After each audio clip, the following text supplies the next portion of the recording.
23 minutes à mon démarrage. Désolé.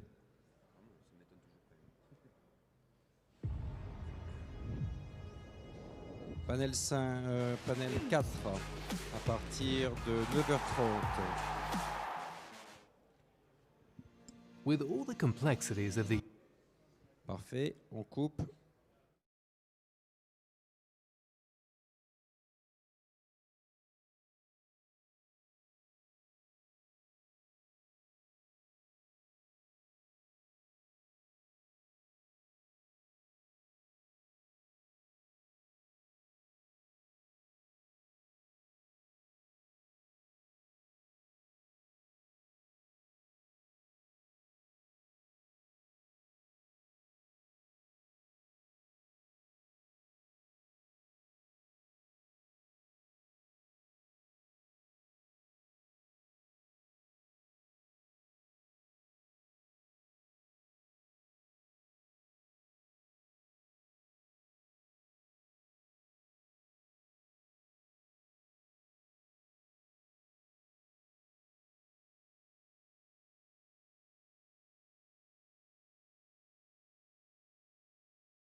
Conférence ICT, nous allons démarrer le programme d'ici les 2 prochaines minutes. Merci de rejoindre vos places et d'entrer dans l'arène du théâtre.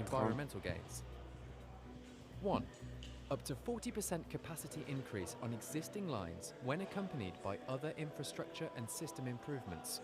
For example, traffic management systems, and therefore a greater ability to respond to growing transport demands.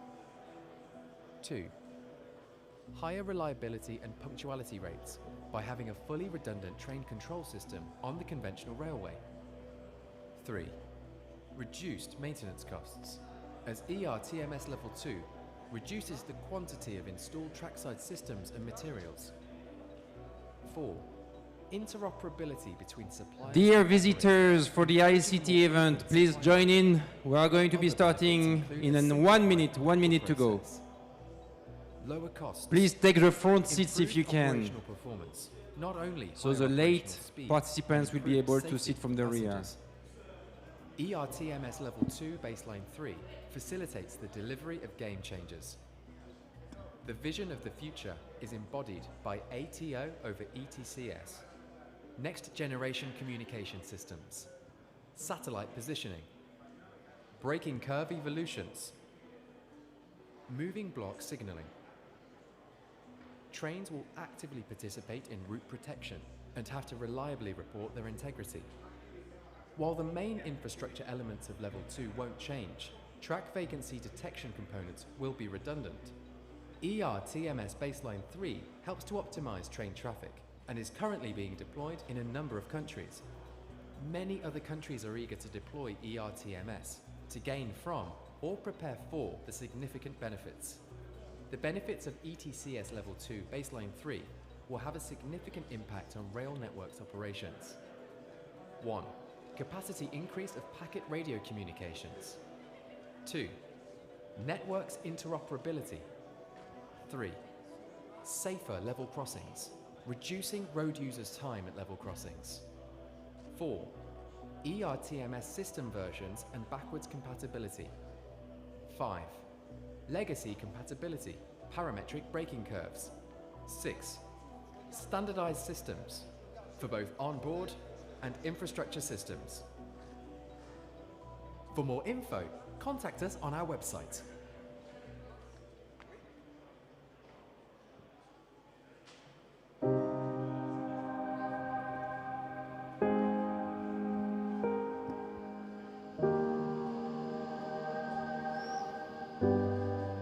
Toulouse a une spécificité dans ses rapports à l'autre, c'est pas compliqué. C'est brut de décoffrage, quoi. C'est aussi puissant que son accent. Pour moi, ça incarne la ruralité avec toute sa beauté et toute son authenticité. Toulouse est une ville à la campagne. C'est très fort, c'est très présent dans Toulouse, cette campagne environnante qui pénètre dans la ville. Par plusieurs moyens, par les bois qui entourent la ville, mais aussi par les réseaux fluviaux. On a la Garonne, bien sûr, il y a le canal du Midi, on a le canal de Brienne, toutes ces voies d'eau qui font que la ville respire, elle est comme irriguée.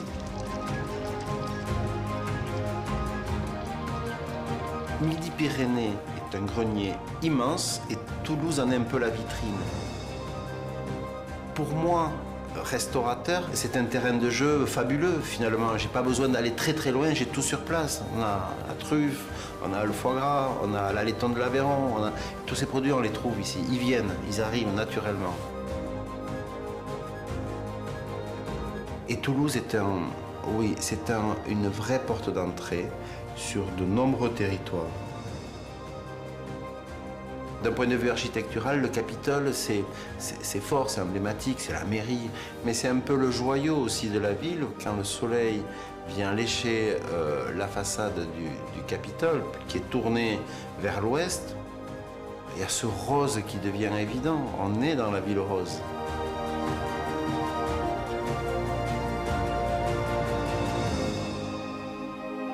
Saint-Cernin, c'est impressionnant, c'est majestueux. Good morning and welcome to the ICT Conferences 2021. So this morning at the program we will be showing the panel number 4 about innovation and new systems. Our moderator, Bart, will be Il y a des animating lieux this qui first sont group vraiment of the très day. forts. Moi, le cloître des Jacobins, bien sûr, c'est un cloître et il y a un magnifique festival Well, de just piano, waiting piano for jacobin, c'est magistral. 2 more minutes. Mais to Toulouse get a the aussi people une to come in. spécificité, elle a to plein connect d'hôtels particuliers avec des cours intérieurs. Il y a l'hôtel d'Acesa qui est un des plus beaux, des plus Good connus. morning to our Mais il y en a speakers une remotely. cinquantaine, je crois. Can you receive our signal again?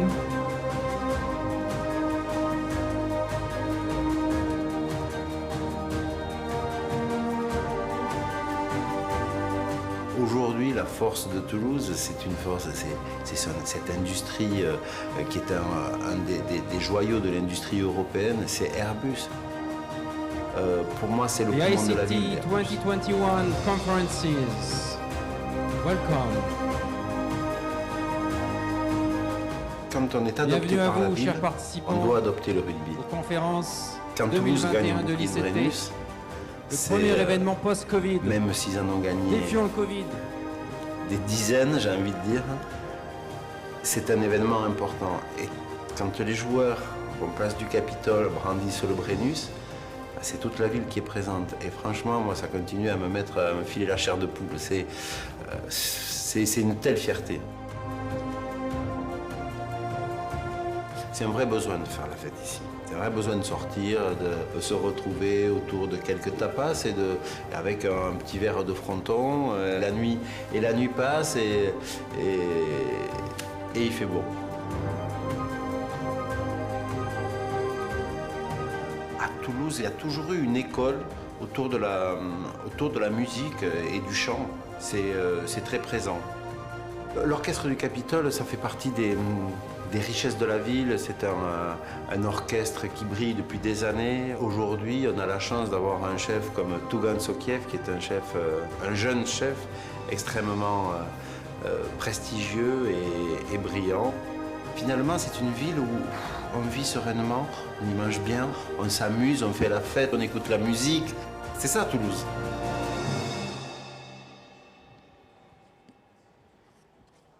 Bonjour, ça fonctionne? Test fonctionne. Bonjour, good morning everybody. Welcome. Do you hear me?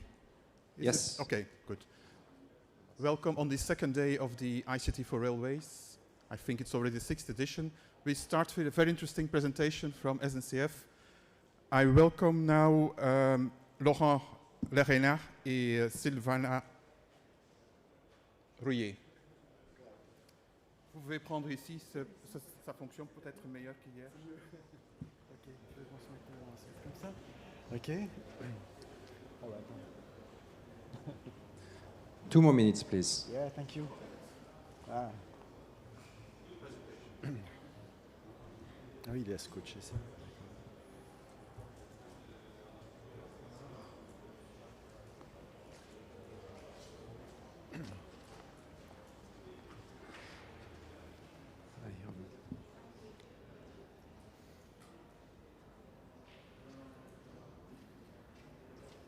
Laurent, Yes. assistance sur la présentation. Numéro. Ah, ok. I don't remember. I come. Dynamic wireless, no. 27, here we are. We had quite a few presentations yesterday.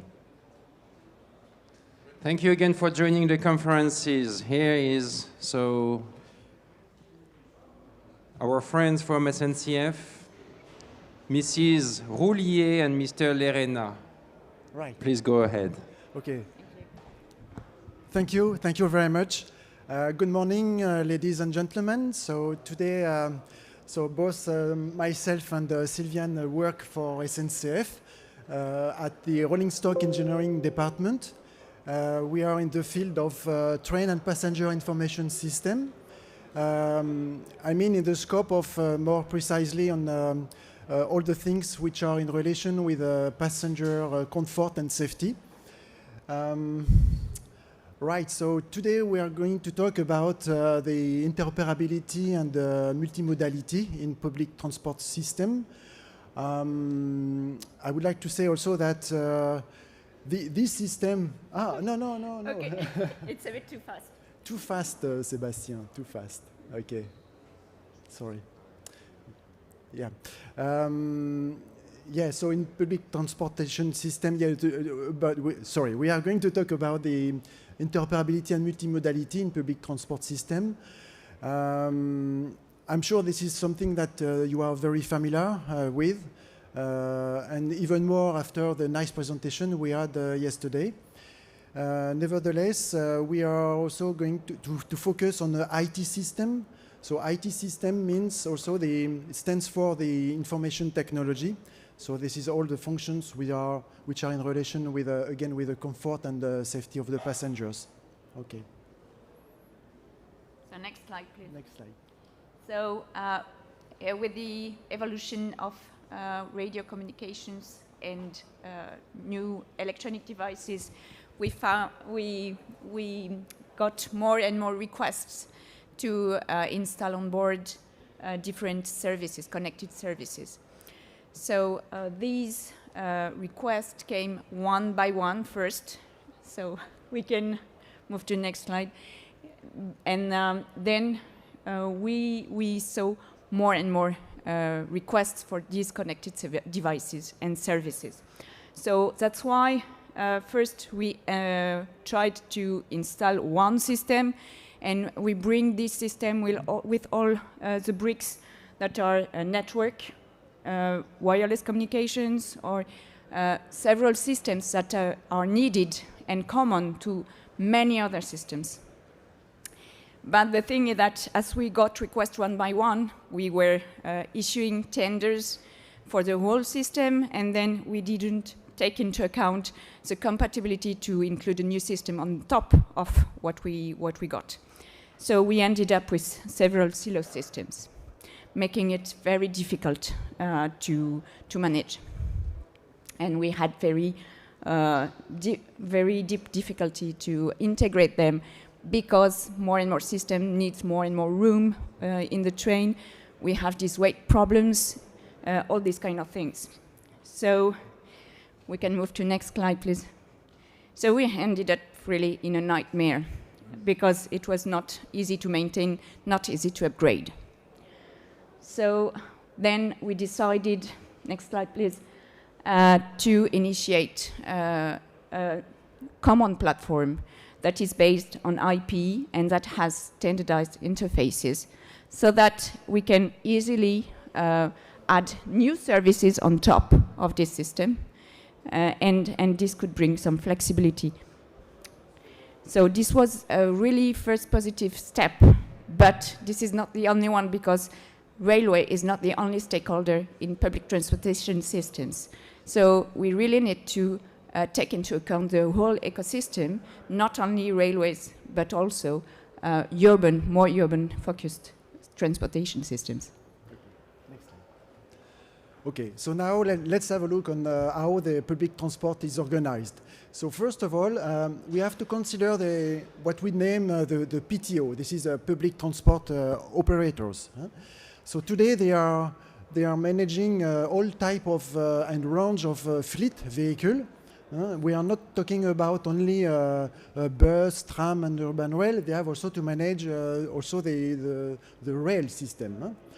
So the problem is that they have also to deal with the data exchange. They need to collect the data from the train, from the whole mode of transport, in order to have a very seamless data for the passengers and for the operators.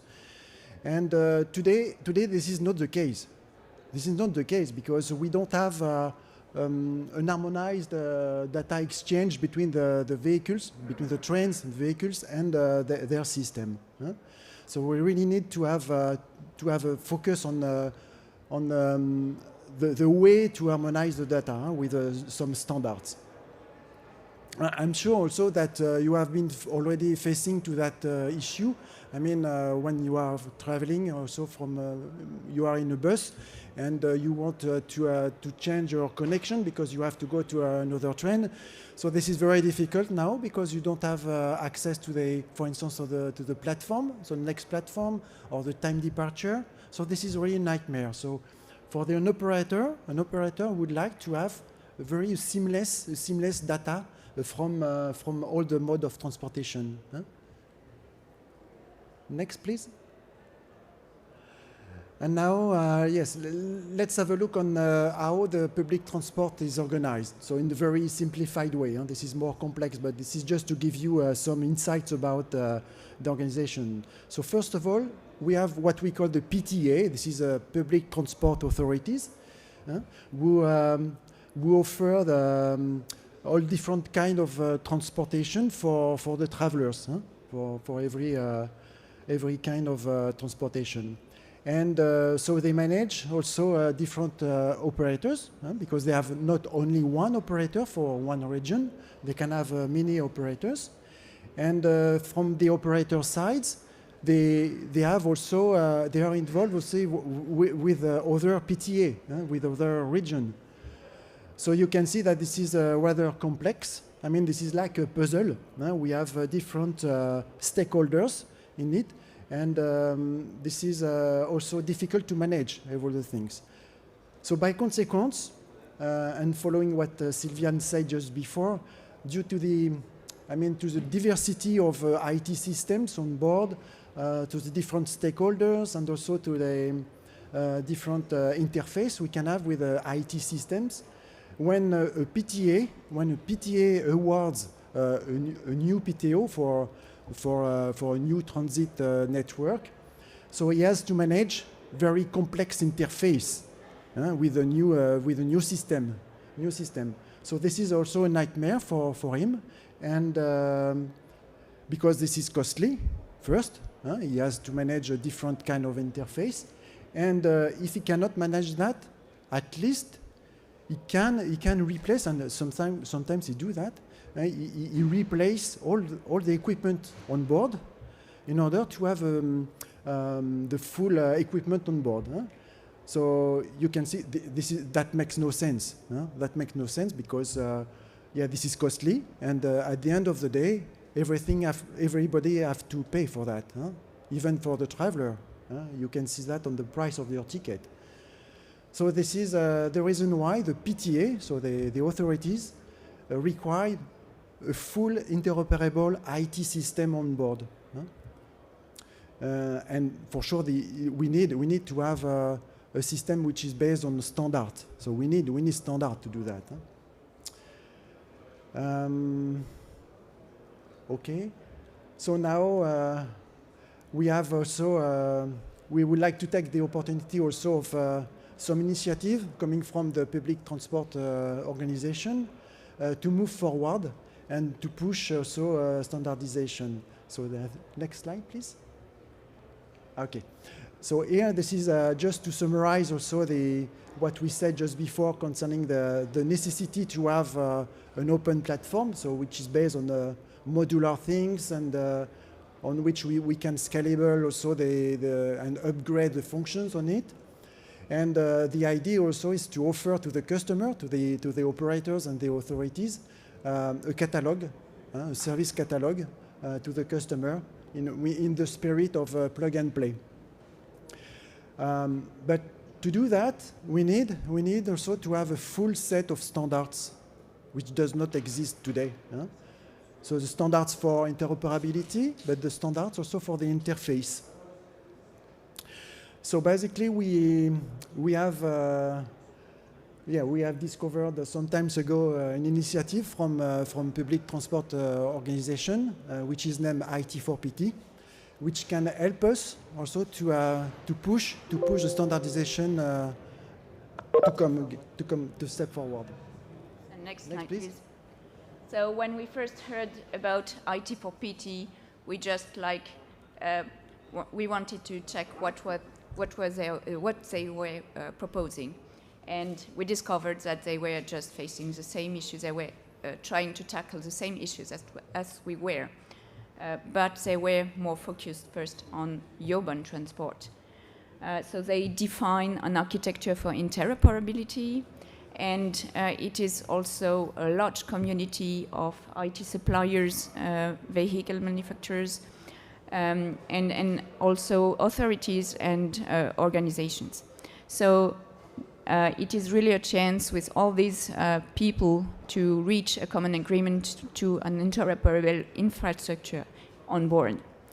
And not only they define these specifications, but they also deliver a label, IT4PT label, that you can make sure that you have a minimum set of interoperability when you want to evolve or change a given service on board.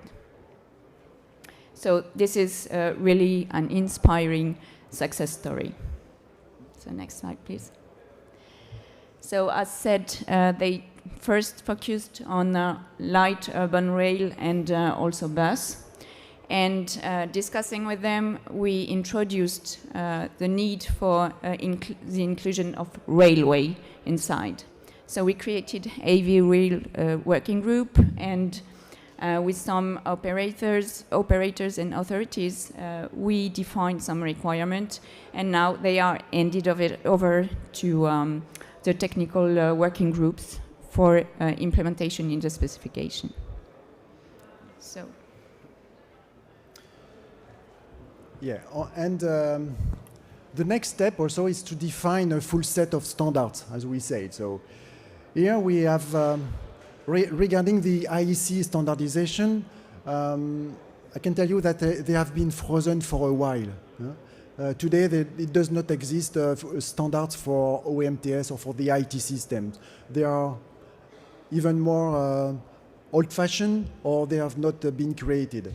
So we took the opportunity with Shift to Rail, and moreover with the Connecta 3 program, to get to work in close cooperation with the industry and also operators, to analyze the IT4PT specification, which are the technical specification, and to cross-check and analyze also with what we have done on Connecta, on the NG-TCN. This is a new generation of train control network, and to find how we can give inputs to the standardization. So currently we have launched a work stream within Connecta 3, and we expect getting inputs for the standardization in the two next upcoming years. So this is good. I think this is a good step to move forward and to have to give a kick to the standardization. Oops. Okay, next slide, I think.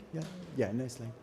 Okay, so we have seen that, in fact, we show you that we have focused our work on the two first actions with the IT4PT, Heavy Rail, and also the Connecta 3 project. But this is not the only actions we have currently. We have also we are also working with the other bodies, international bodies, such as UIC, and especially with FRMCS, which will be the new communication system for the railway. So we have a link also with that work stream, and also with the other international bodies such as CN and Senelec, especially on the railway, but also on the public transport with the TC 278, on which we have strong collaboration also with them. And last but not least, we work also with UITP, which is International Public Transportation Association, and we work on for instance, with the project Data4PT, which is a way to develop also new specification for the back office, to exchange data between the operators and the authorities. So by the way, you can see that we pave the road also to get a full set of standardization for the IT systems. This is a strong collaboration between all the parties, and yeah, so for the benefit of all the industry. Okay, next, please. So to sum up with, so just some ideas about what we said. So first of all, we need really an open platform for the railways, for the IT systems on board. Regarding the standards, we are still in progress. So, but this is really important to get full standards. We have also we need to harmonize also the communication, train to ground communication as well, because we need also to have a seamless data exchange between for the operators. And at the end of the day, so IT for PT is really needed. This is, I mean, the key factor of success of getting all these standards for the benefit of everybody, for the industry and also for PTA and PTOs. So I would say, yeah, please join. This is free. You can join IT for PT. I mean, railway industry, but also operators for sure. This is a really collaborative work stream, and we need all of you to get to make it happen. In fact, so you can visit also the website, IT for PT, and you will get all the information. Okay, thank you very much. That's the end.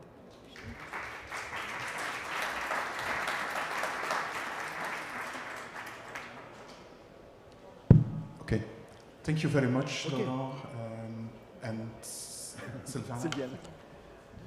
It was a very interesting presentation on a very interesting topic, but we will have to go farther away from that speaker. We will have a lot of different topics now. We will go now to a WebEx presentation by Keist, by Yoon. It's very small to read this paper. It's regarding the dynamic wireless power transfer. So we had yesterday also presentations on, for instance, battery trains. They also need a power transfer. So maybe this wireless power transfer can also be a solution. Do we have a connection? Yes, I see. Yoon from Keist, can you turn on your microphone and your camera? Hello? Mr. Yoon, can you hear us? You have to turn on your mic and your camera, please. Yes. Yes. Okay, we can hear you. Yes. Can you turn on your camera, please, so that we can see you? And the presentation is already live, so okay, you can start. Yes. Yes. We don't see your camera yet. Yes. Can I share the screen? Yes, we see the camera. Yeah, we see the screen. Better. Yoon, just 20 seconds. Okay. I see. And you can start now. Thank you. Please, you can start. Yoon, you can start. Thank you for coming with us remotely. Okay. Thank you.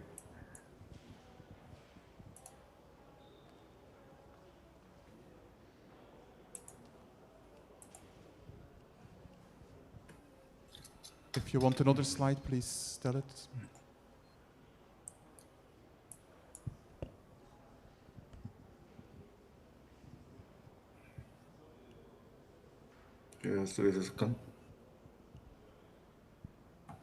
Was the presentation coming from here or via the WebEx? Yoon, we will share your presentation from France, okay? So here is your presentation. We take over. And now you can start the speech. And we will press next slide as soon as you tell us next slide. So you can see, can you confirm that you see your presentation?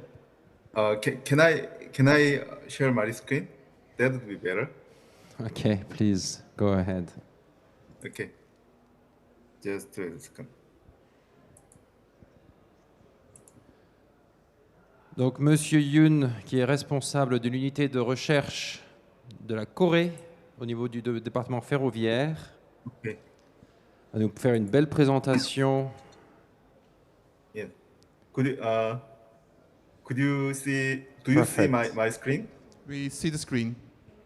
Okay. You can Thank you. press F5, function 5, or put it in full screen if you can. At the bottom, full screen. Yes, yes. So, do you see full screen? My full screen? This is fine. Please go ahead. Okay. Thank you Yes, very go ahead. much, Mr. Yoon. Okay. Okay. Thanks very much for waiting. My name is Yoon from KAIST, Korea. And then today's topic is dynamic wireless power transfer for railways. It is for ICT workshop for ICT for railways 2021. And then this is the contents of today's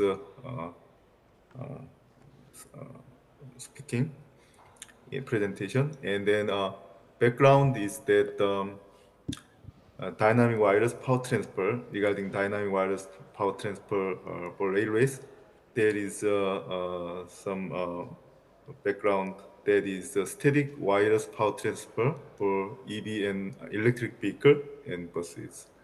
So technology of static wireless charging for EV, including electric bus, has been developed. So that is wireless charging for electric buses and then also electric passenger cars. So here is the pictures are the static wireless power transfer for electric buses, including momentum dynamics in United States and the wave technology in United States, and then also KAIST in Korea. And then also as a background, technology and testbed of dynamic wireless power transfer for railways. As a background, there is also Bombardier Prime Move. Now is IPT Prime Move in previously in Germany, now in Netherlands. And then that is a dynamic wireless power transfer dynamic WPT tram testbed in Germany. And then also dynamic WPT testbed for light rail transit at KRRI in Korea. So, and then capacity is 1 megawatt.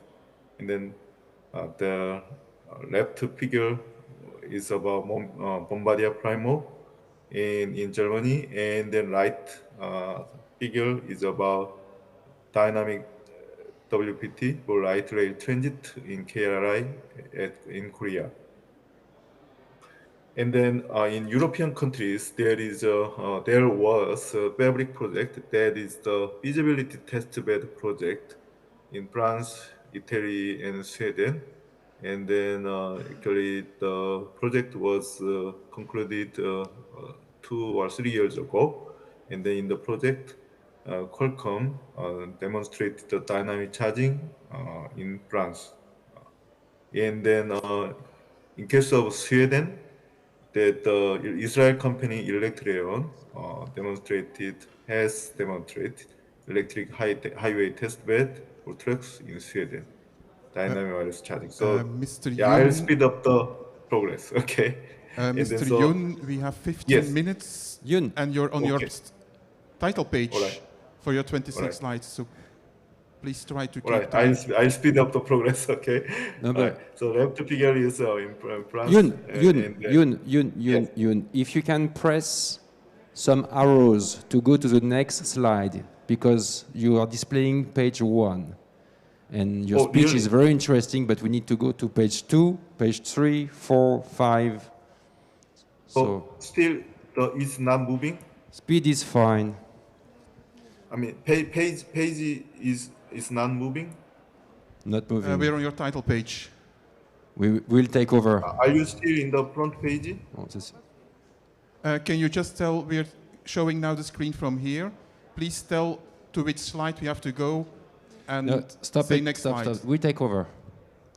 Celle-là. Okay. We All take right, over. that would be better. Okay. All right. So Which okay. slides? Yes, okay.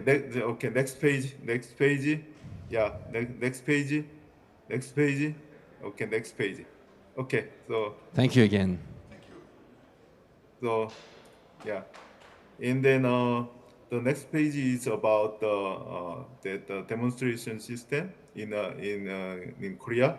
KAIST and KRI demonstrate the wireless power transfer system for the next generation high-speed train. And then the capacity is 1 megawatt demo system. And then it was demonstrated at year 2014. Next. Okay.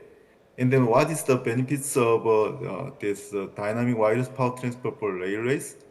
That is the reduction of construction cost in case of tunnel construction. Actually, that we can reduce the cost from the pantograph. Okay, and then also we can increase the train speed by avoiding the friction between pantograph and power line, and then also we can improve the landscape view in urban area. Next slide. And then also so those slides are about some background regarding the development of technology side.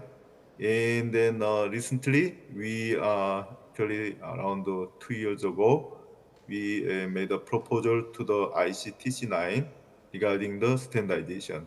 So purpose of standardization is that is to define the interoperability in dynamic wireless power transfer for railways. And then that would be the standard of interoperable system and parts in dynamic wireless power transfer. And then it will reduce the cost of system and parts in dynamic wireless power transfer. And then also it will define the safety in dynamic wireless power transfer for railways.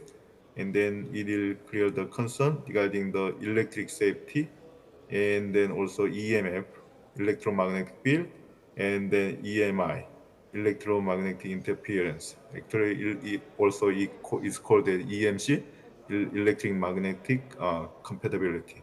Next. So the scope is that it will specify the definition and condition of interoperability and safety for dynamic wireless power transfer for railways.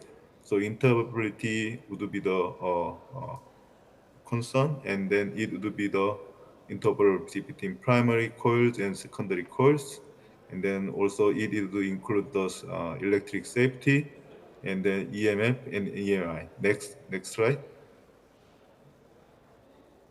Okay, so this is the system architecture. So that this is the train, electric train vehicle, and then there are two coils. The pickup coils would be installed under the body of a train vehicle, and then primary coil would be installed in the rain. Okay, the train rain. And then the air gap between primary and secondary coil would be around 10 centimeter, 100 millimeter. And then system power transfer efficiency from primary coil to secondary coil would be up to 1.2 megawatt. Actually, that is actually 300 kilowatt modules will be installed in parallel, and then it goes to 1.2 megawatt, and then the power transfer efficiency is up to 90%. So, and then there is some inverter side here. So 50 hertz or 60 hertz AC will be converted into around 85 kilohertz that high frequency AC. Okay, so those are the some modules: primary power feed module, and the secondary power pickup module, and the power supply inverter and motors. Next slide. So the clarification is the full dynamic wireless power transfer. That is from the lane to, from the starting point to the ending point. Will then we can deploy the power supply line. That is the full dynamic. And the semi-dynamic is actually more economical and realistic. That is around the stop station, the train station. We can deploy the power supply line for achieving some economy. Next slide. And then depending on the power capacity, so we can make some classification. Usually, we Beijing module would have a 300 kilowatt capacity. Next slide. And then there are some different coil topologies in the primary side. For example, that is circular coil, and then sometimes we call it DD coil, double D coil, and then elliptical coil, and then some three-phase coil structure like that. And the interoperability means regardless that any coil topologies are in the primary side, then when there is any type of secondary coil in the train side, there can be some interoperability between primary and secondary coil. So that is the some interoperability that we are going to define, and then at least power transfer efficiency should be above 85%. Next slide. So in addition to that interoperability between that coil structure, there would be an interoperability between power class, okay, in between primary and secondary. Next slide. Also, electric safety issue would be handled. Next slide. That's the secondary side. Previous one, the primary side. Next slide. And then also EMF issue, and then next slide. And then EMI issue will be handled. Then actually there would be a collaboration between ICNOB in case of EMF, and then also CISPR 11B regarding the EMI issue. Next slide. So in addition to that, actually those are the very technical aspects. And then in addition to that, there are some other issues. For example, TRL, technology readiness level. And then currently, we are estimating that the TRL of this dynamic wireless power transfer for railways would be TRL 7. That is a system prototype demonstration in operational environment. Next slide. Okay. Also, there is some concern about the patent. So we clarified the patent, and then like that. Next slide. And then also we searched the patent regarding the related with the dynamic wireless power transfer for railways. Next slide. And then also there is a cost comparison with the catenary system between dynamic wireless power transfer and then catenary system. So these are the some cost comparison, and then after calculation, there will be some reduction in dynamic wireless power transfer. If we go to some mass production, actually, and then also standardization, it will have a more cost reduction. Actually, we have that In TC9, there is some ongoing standardization activity that with regarding this, and then we set up the ADO group, and then for this, and then the number is ADO group 29. There is an interoperability safety of dynamic wireless power transfer for railways. Then we are in the middle of updating those tables. Next slide. And then also there is some market relevance. There is some research, some search about the market relevance related with the dynamic wireless power transfer for railways. So we searched into some EV market first. Next slide. And then also some projection about the market size of electric train. Next slide. Yes. So previous slide. Could you go to previous? So yeah. In addition to that, actually, as said that ADO Group 29 in ICTC9, that project team is working on revising those contents, and then we will have some more updated materials very soon. Okay, thank you very much. Thank you, Mr. Yoon. The next presentation will be here in the auditorium by Le Smith from Zelleros, that will guide us through the Hyperloop project. How can we transport passengers and freight on even higher speeds than we do with high-speed trains? So, floor is yours. Thank you very much. Can you hear me? No? It's now? Thank you.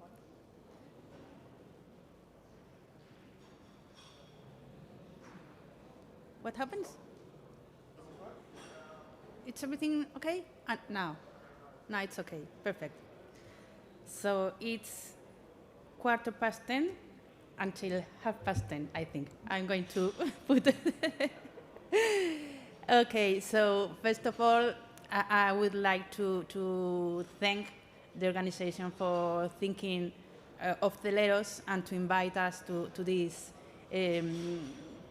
2 days of innovation in the railway.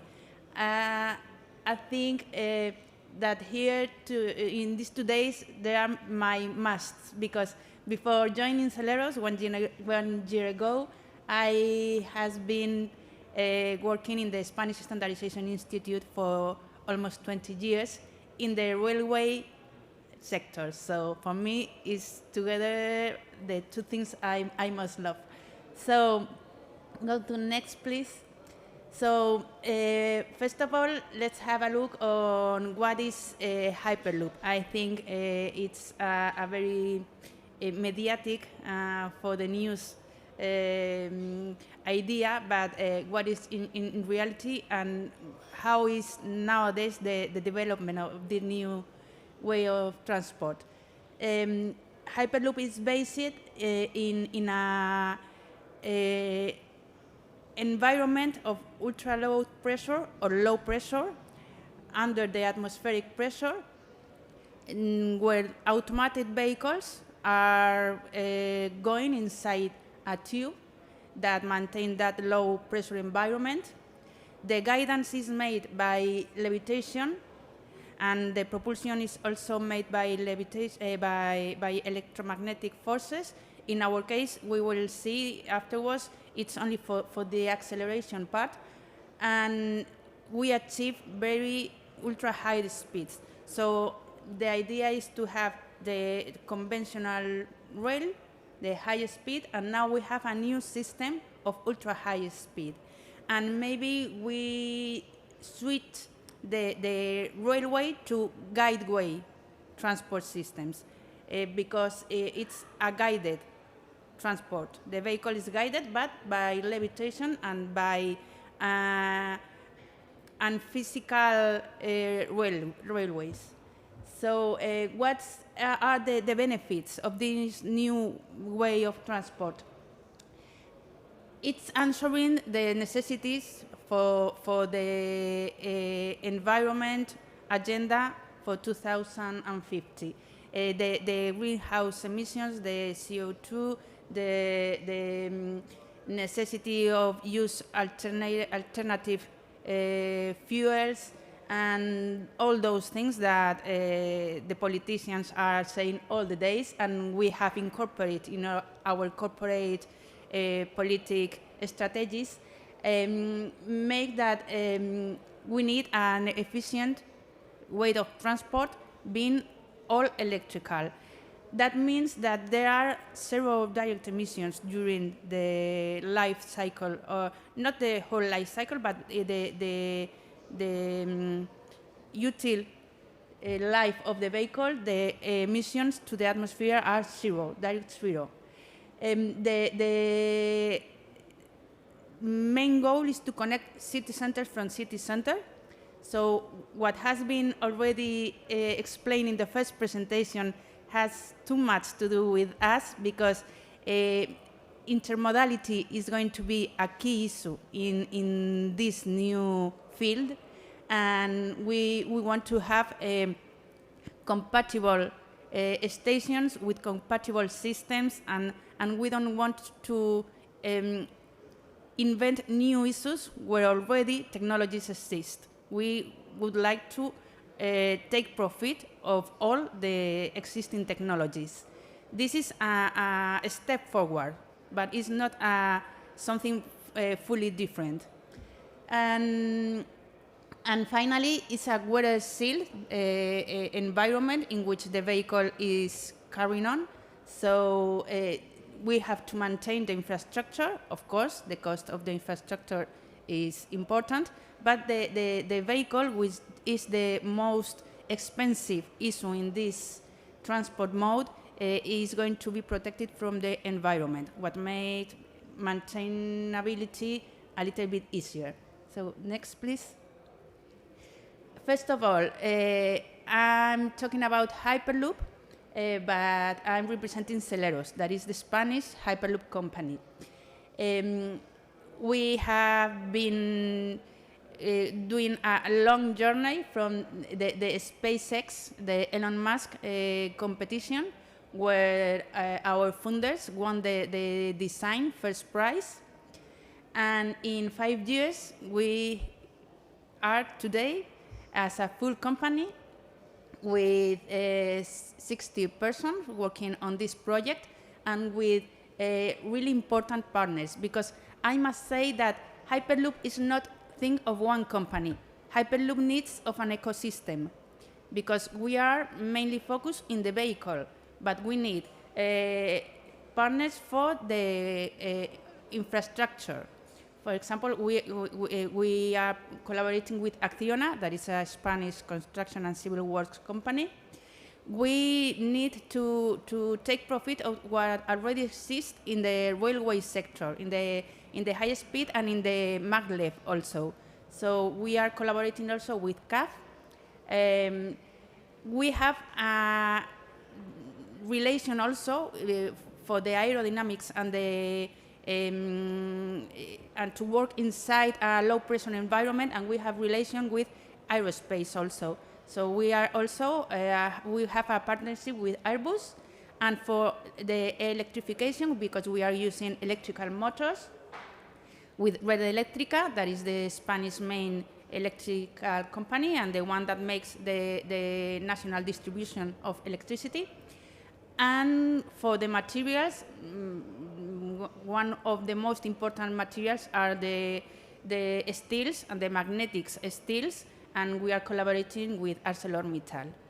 So it's important to see that Hyperloop companies needs of a whole environment of different industries and technologies to work together to make Hyperloop a reality. So next, please. Where is the place for a Hyperloop in the future? The idea is to to be the next step to the high-speed railway. As you know, the zero emissions necessities are making the governments to reject the short travel distance airplanes. So the idea is to take that part of the transport necessities for the passengers and to change and to shift the small distances flights into the Hyperloop. So the aviation and the airplanes would be for very long distance, transoceanic travels, and to fill that gap that will become in the near future to avoid the consumption of kerosene for short distances in flights. The distance for Hyperloop are going to be more or less between 1,000 kilometers and 2,000 kilometers for a first approach. Okay, and the speeds are going to be a cruise speed about 700 kilometers per hour to 800 kilometers per hour, and if needed, peak speeds of 1,000 kilometers per hour. So next, please. Where are we now? Hyperloop has been developed, the idea, the main concept for the last 10 years. But from 2016 to nowadays, the main developments have been, we have been working on these main developments. We have been working in the technologies inside the Hyperloop vehicle.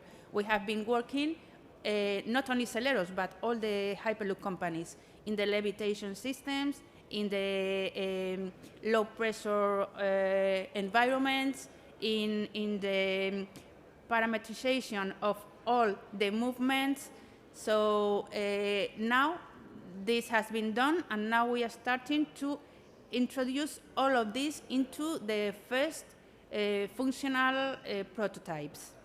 So we are starting to prove or to validate the technologies inside a functional prototype, and we are at national level working in test tracks, but for a 1.3 scale, not full scale prototypes. The idea is when we have all these prototypes validated, we can start with the full-scale validation. For that, we need, and we ask the European Commission to have a European Hyperloop track testing, so that we have a European Hyperloop test track for reference to all the Hyperloop companies. The idea is to start by cargo by 2027, 2028, and to deliver the first pods for passengers by 2030. This is the idea, to have the technology ready for that date. Next, please. So let's see what is going to be the Hyperloop experience. And I think that the best way is to see how it's going to be by having a virtual trip. So first of all, we have the onboarding process. We go to a station, we need all the ticketing and all the things that has been already mentioned. And we want to take profit of those common standards that need to be made, because we don't want a new transport mode with new requirements different from the rest. So this part should be in common with all the rest of transport modes. Then, next please, we go into a pressure balancing system, an airlock probably, when we reduce the pressure from the atmospheric pressure to the necessary pressure. This is one of the differences for the Celeros Hyperloop system. We don't go in vacuum or nearly vacuum pressure. We go into aviation pressure.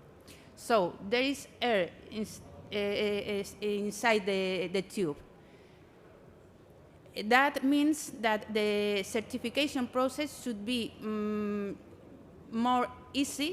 easier, because the concept is similar to the aviation, and the materials and the aerodynamics and everything is proven by aerodynamic of aviation vehicles. In the case of near vacuum, the technology, alternative technology is the spatial, and the problems with passengers and with equipment in case of any air non-tightness is going to be worse. Next, please, because I have 2 minutes. Then we have initial acceleration by a launcher of a linear motor. This is the main difference. We use the air inside the tube to be used by a turbofan, and by the rear, the expulsion, the exhausting by the rear of using this turbofan, we use it as a propulsion system. That means that we don't need a linear motor through all the line. We only need a linear motor for the initial acceleration, and then our propulsion is via a turbofan. Next, please. That is what I mentioned. Instead of having a vacuum inside, we use and take profit of the air inside to make it as propulsion for our system. Next, please. We use an attractive levitation system. The levitation can be in the upper part or in the lower part. We use the upper part for guidance because it has been shown to be more efficient and controllable. Nowadays, almost all the Hyperloop companies are using this attractive levitation system. Next, please.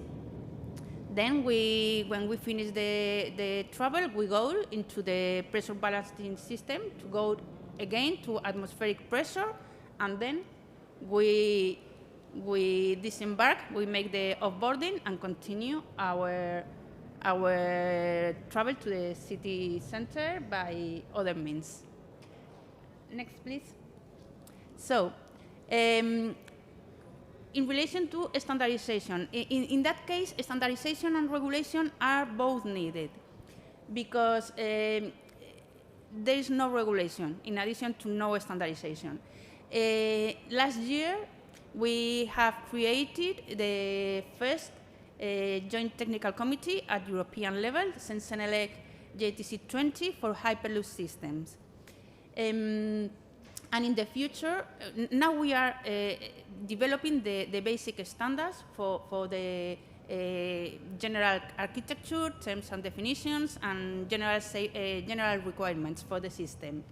But in the future, one of the most important things that we are preparing in that committee is a roadmap for standardization and inventory of existing standards. And in that case, there are almost 200 existing standards related with ICT 9X, and also with some aerospace and aviation standards, but most of them are from 9X and related standards. So we can take profit of what you have been done during all these years in TC9X. Next, please. Sorry. That's what I mean.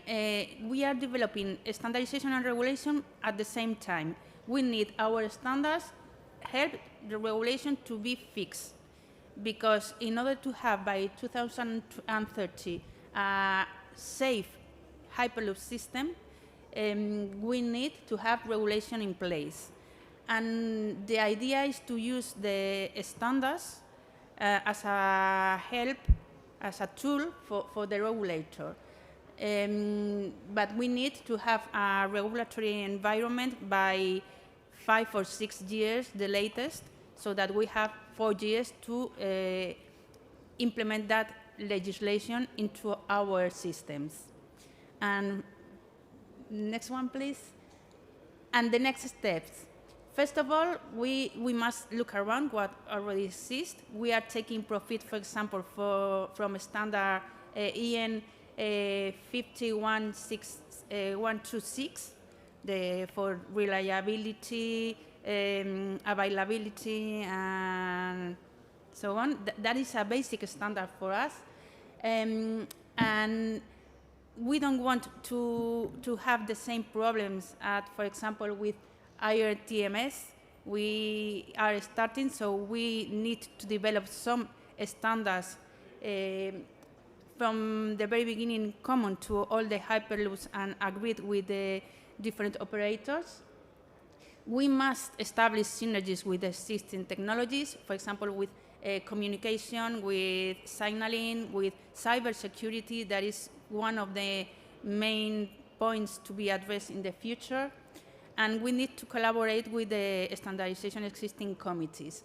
And with all of that, we will define a roadmap not only for the JTC 20, that is for Hyperloop, but also with other technical committees that are developing the standards of the technologies, because we are not using new technologies. We are using existing technologies in a disruptive way, and we have to implement in our Hyperloop system. But the technology is already existing, and many of the standards are existing, and we need maybe to ask some technical committee to develop new standards, for example, for communication for very, very high speeds. We need a step forward for communication, for example. So that's all from my side. Last one, please. Just mention that we are in the expo in Dubai. If any one of you are attending, please visit us, and thank you very much again. Thank you very much.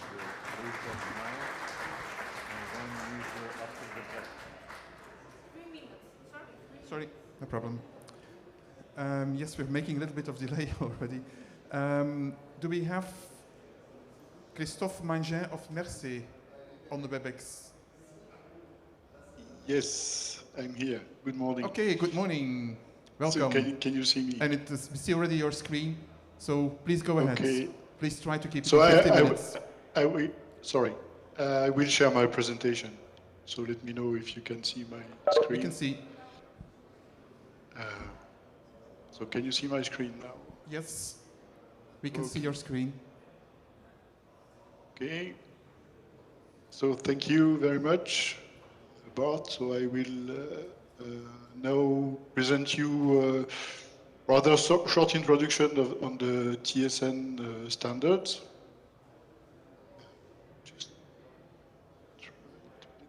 Okay.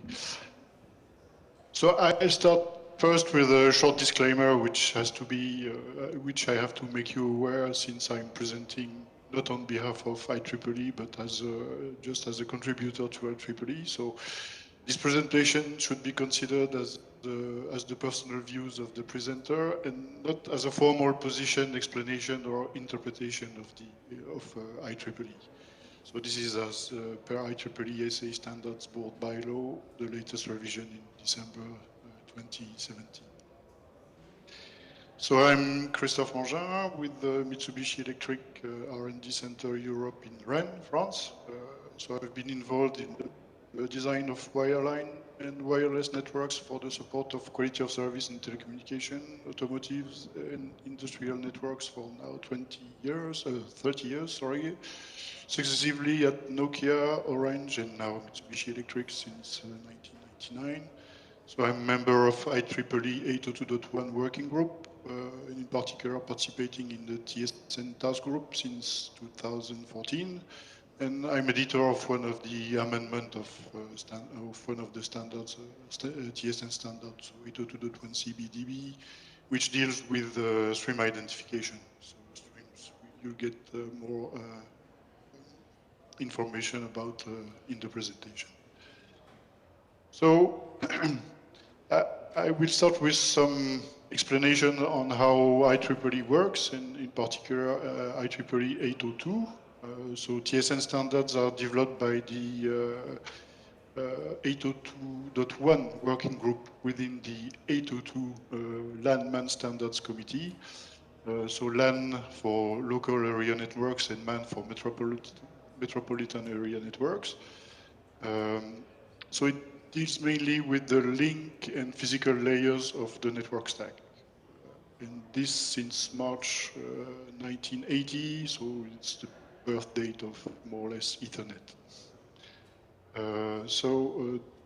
More precisely, 802.1 works on standards and recommended practices in the following areas. So 802 LAN-MAN's architecture, the internetworking between the LAN and MANs defined in 802, also 802 security, and the overall network management and protocol layers above the MAC and LLC layers. So the figure on the right side illustrates where the 802 activities, and particularly 802.1 activities, are located in the OSI reference model stack. Now more details about 802.1. So 802.1 is organized in several groups. So three task groups, so TSN, which I will detail later on. Then the security task group, which specifies functionalities to support secure communication between devices. The maintenance task group, which is more an organizational task group which maintains the standards, so correct the errors that are found in the standards once they are published, or keep them up to date, just to summarize. Then there's a specific group that deals with new standards to be developed, so called Network Enhancements for the Next Decade Industry Connections Activity, NDICA. So that's the place where new ideas for new standards can be brought based on the industry requirements. And there's recently a new group that has been formed, which is called Youngsters. Youngsters is in charge of keeping the consistency of the young specification within 802, with young being a new, rather new language for the modelization of information models. So now more details about the TSN-TG. So the TSN task group specifies the tools of the TSN of the TSN toolbox, as well as their use for particular purposes. So, which in that case, the task group defines profiles. And the main goal of the TSN-TG is to specify deterministic services, 802 networks. So deterministic services meaning guaranteed packet transport, low packet loss or zero packet loss, banded low latency, and low packet delay variation. So in the TSN-TG is the emanation of what was called earlier the audio-video bridging task group within 802.1. So that's for the organization. Now some way to decipher the project names and standard names, because you see there's a long list of standards, amendments, and profiles. So it's like alphabet soup, so you have to find your way in this list. So main standards or base standards are the ones with ending with capital letters. So for instance, 802.1 capital Q or 802.1 capital A, capital B. And then we have amendments, which are modifications or additions of features to existing base standards. So two examples here, 802.1 QCP, 802.1 ABCU. So, and periodically these amendments are merged to a revision of the base standard. So, for instance, QBV and QBU have been merged into .1Q in 2018. So, normally you shouldn't be hearing anymore about QBV or QBU, but you see, we still talk about them because it's sometimes easier. And the last detail, when you speak about the standard, just mentioning the last letter, it means that it's the latest revision. The case of 802.1Q, it's 802.1Q 2018. So I come back to 802.1Q. That's why it's used as example here. In fact, this base standard includes most of the TSN tools specification. So it's a collection of many 802.1Q XX. So it's getting a quite big document, and so we will go through it through some of this of its specification in the next slide. So this is the map of all TSN components. So with the green background, you have the list of all base standards and currently developed amendments for these base standards. So they are organized around 4 types of components. So components for synchronization, so mainly relating to time PTP-based standards. So I come back later on this. Components around reliability, latency guarantee, and resource management. So I won't go through the whole list, but we will go into more details of some of them. And at the top, the blue banner lists all the profiles that are defined. So we have a toolbox here in green, and then we have profiles that are defined based on subset of tools of the toolbox, and which can apply to different application domain. For instance, audio and video bridging, mobile network front haul, industrial automation network, automotive in-vehicle network, service provider network, more telecommunication, and aerospace on-board network. So what are TSN profiles? As I explained, the TSL toolbox is quite big now, and and in order to efficiently use TSN standards for a specific application domain, you have to define which subset of the toolbox you need. So that's what the profile is for. So the profile allows to narrow the focus and consequently ease the interoperability and deployment of TSN solution for a specific application domain. And it describes how to build a network for particular use, and also gives some indication on how to configure a network for this particular use. So there are some already published profiles. So the original one was 822.1 BA for audio-video bridging. So it's mainly for professional audio and video applications in studio or stage venues where deterministic networking is required for audio. And then the second published profile is a profile for transporting information between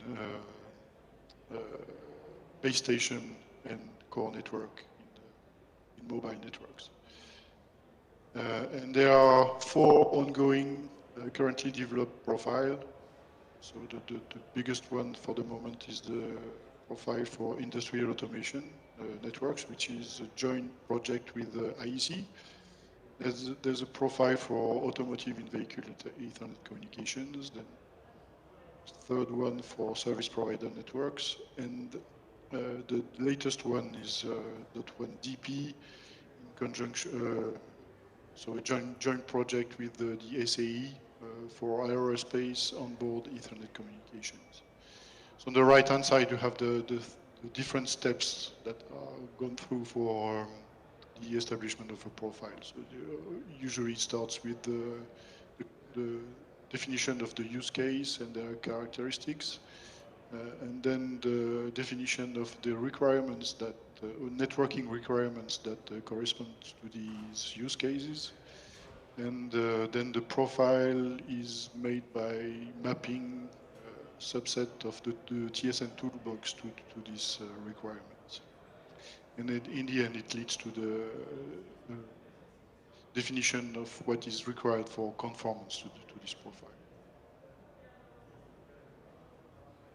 So now the TSN basic components. So TSN relies on 3 types of components in the network. So end station, streams, and bridges. So we have 2 types of end station, the talkers and the listeners. So talkers are the source end station, so the producer of a stream, and the listeners are the destination of the stream, so the destination end station, consumer of the stream. And a stream is a unidirectional flow of data from a talker to one or more listeners. So that these are terms we will find in the next slides. And the bridge, so the architecture of a bridge. So a bridge is constituted of a control plane and a data plane.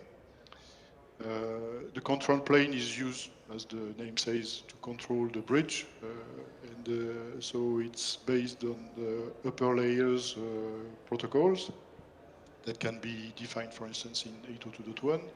And these protocols are used to communicate with external agents, which in fact are the entities in charge of the management or the configuration of the network. Then in the data plane, we have 2 components, the ports and the MAC relay function. And so the MAC relay function includes the forwarding process, so how the packets received on one port are forwarded to another port. And the ports themselves are what is above this dashed line is handled by 802.1, and the bottom part of the port, so the lower layers, are specific medium access functions. Famous one is, for instance, Ethernet. So, and then I will go in more details in the forwarding process within the MAC relay function. Try this to is where the conclude. This is where the TSN functions are located. So as I said before, TSN main goal is to provide deterministic service. So what was available before deterministic service was legacy service. So it's based in Ethernet networks, 802 networks. It's based on strict priority transmission, where we can just characterize average latency for packet transmission.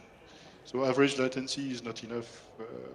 As you can see on the we have here, we show here the relationship between delay, packet loss, and latency.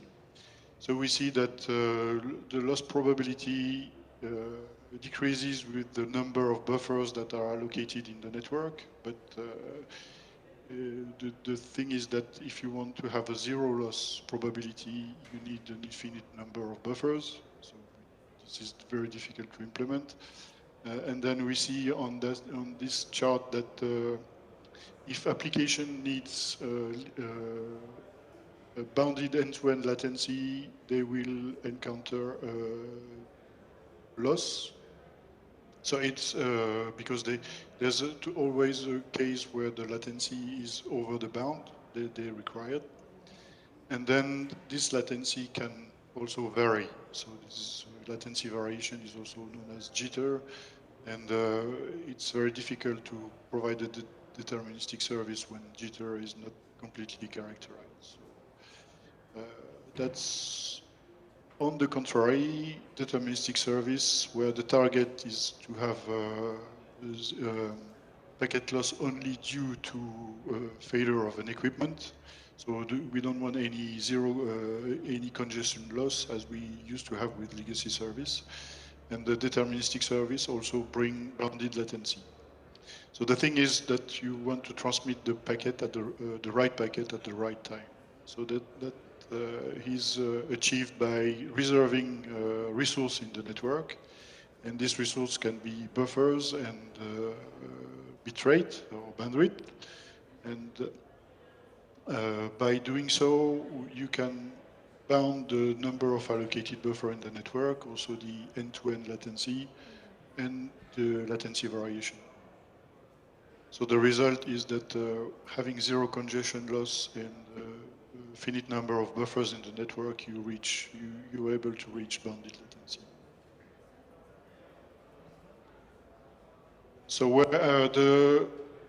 in the forwarding process of a bridge, so this is the left-hand side figure. So this is the different stages in the forwarding process.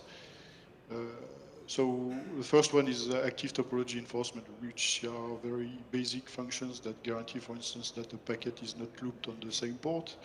Then we have ingress filtering. That's a function that checks that packets with the right VLAN and the right MAC addresses are received on the right port.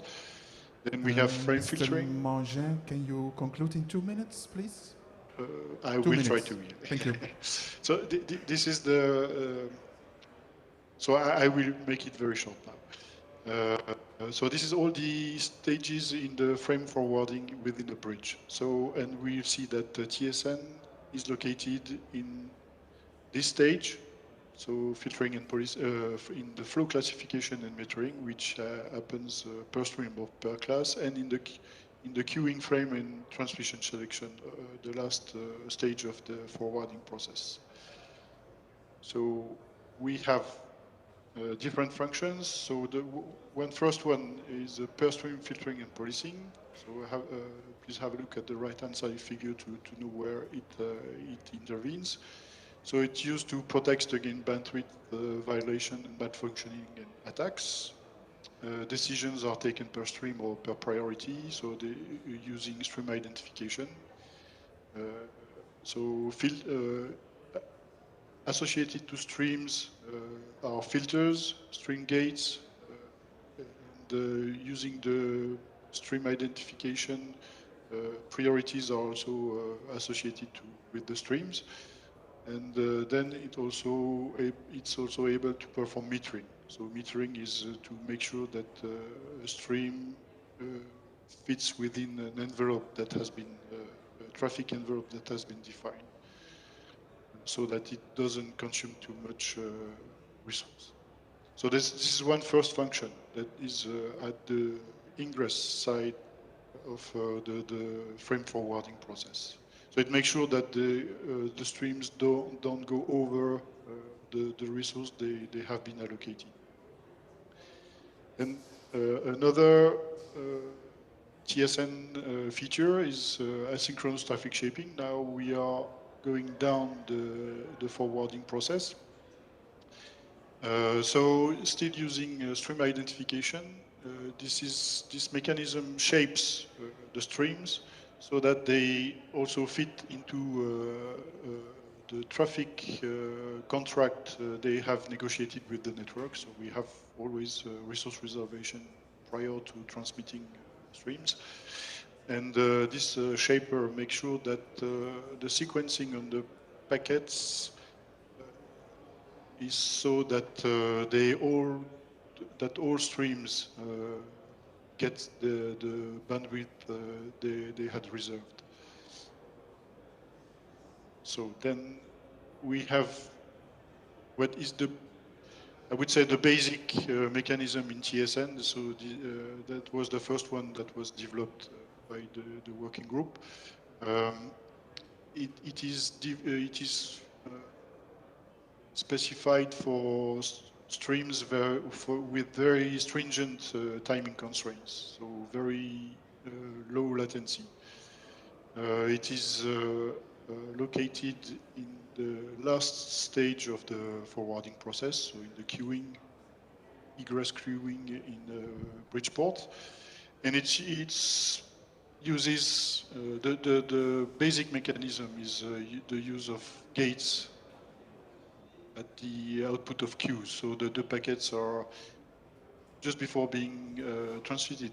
Packets are stored in queues, and these queues are served based on time windows. So each queue has a transmission time opportunity. We are at the end of your time window, or at least already double of your time window, so please conclude. Okay, sorry. So there's also some other mechanisms here. This one is also, so frame preemption is another mechanism that guarantees the bounded latency. We have a redundancy mechanism that is specified for reducing the loss due to equipment failure. So it's a typical, usual redundancy mechanism over disjoint path. And then TSN also specifies network configuration architectures. So there's 3 types of configuration architectures, depending on the requirements of the application domain. And then we have also one of the bases of TSN networks is that all nodes, especially for this type of scheduling that is that is tightly coupled to time synchronization. We have a synchronization protocol that is based on IEEE 1588. Thank you very much, quite well-known protocol. So Mr. that Menge. concludes my presentation. We will have to go to the next speaker, sorry. Thank you. Okay, thank you very much. We still have 3 very interesting presentations, so we will have a little delay on the end of this session. We already heard yesterday and today on the Connecta project. Janos Valdeverdien worked on it already from last century. Can you please give an update on Connecta? Yeah, good morning, ladies and gentlemen. So we just saw a lot of theory about the TSN. One subject of the Connecta project was also to apply those technologies in a next generation communication network. And this is what my presentation will be about. So this was about my person. So in the Connecta project, I was the working package leader for this drive by data concept. And so what means drive by data? So drive by data defines the onboard communication system for next generation trains. Yeah. And so drive by data has been developed as a part of the Connecta project. Connecta project is more than just drive by data. So this was just one working package inside Connecta. And of course, we also have a companion project in Shift2Rail, which was called Safe4Rail, which contributed to the specification and also contributed to the providing the prototypes for this network. So next slide, please. So why do we need drive by data? So the vision is that in future we will have a full electronic system, so removing all the hydraulic, pneumatic, mechanical stuff as much as possible. And therefore we have to improve the existing network technologies. First of all, of course, we have to improve in the direction of to have a more robust system. We also have to face the fact that in future we will have more mixed criticality traffic using the same network infrastructure. So on the one hand side, we have more comfort-related functionality. On the other side, we might have really safety-critical data communication. All this must be possible. Then our very special, I would say, network property, which we have in train, so that we have a dynamic train-wide network. So typical situation, if you are coupling two trains, then you are coupling two networks. But after coupling, as soon as possible, everything should work as before. Yeah, and this is something which we do not encounter in other industries. Yeah. And finally, also, I already mentioned it, so about the safety functions. So the ambition is to support safety functions up to a SIL level of 4. Next slide, please. State of the art, just to mention it, so present we have this TCN standard series, so the IC 61375, which defines a couple of network technologies which are used in today's trains. And we took this as a basic, but we enhanced this with specific functionalities. So next slide, please.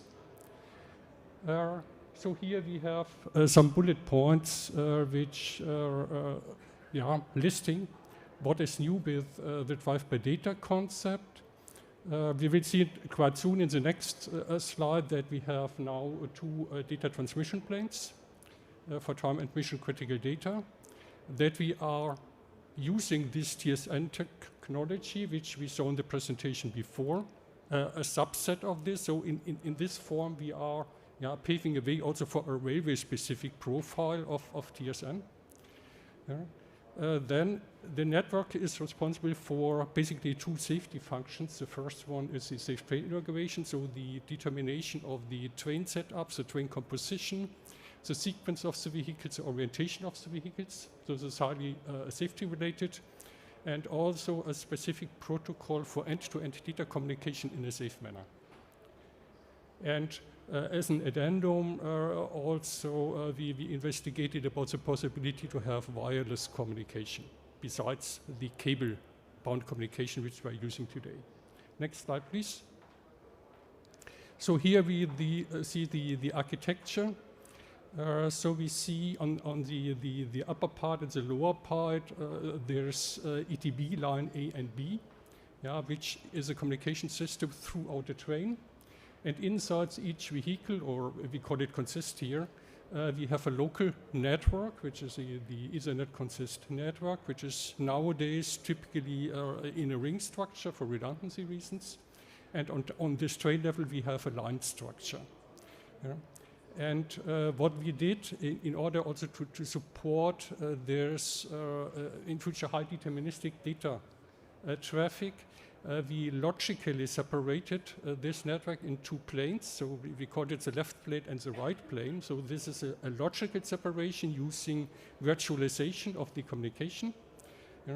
And this allows, it's indicated here with those arrows here, this yellow and red arrows, for data critical traffic to transport it in parallel over both planes. So those two planes are independent from each other. So if we have a failure in one plane, we still have the other plane available for data communication.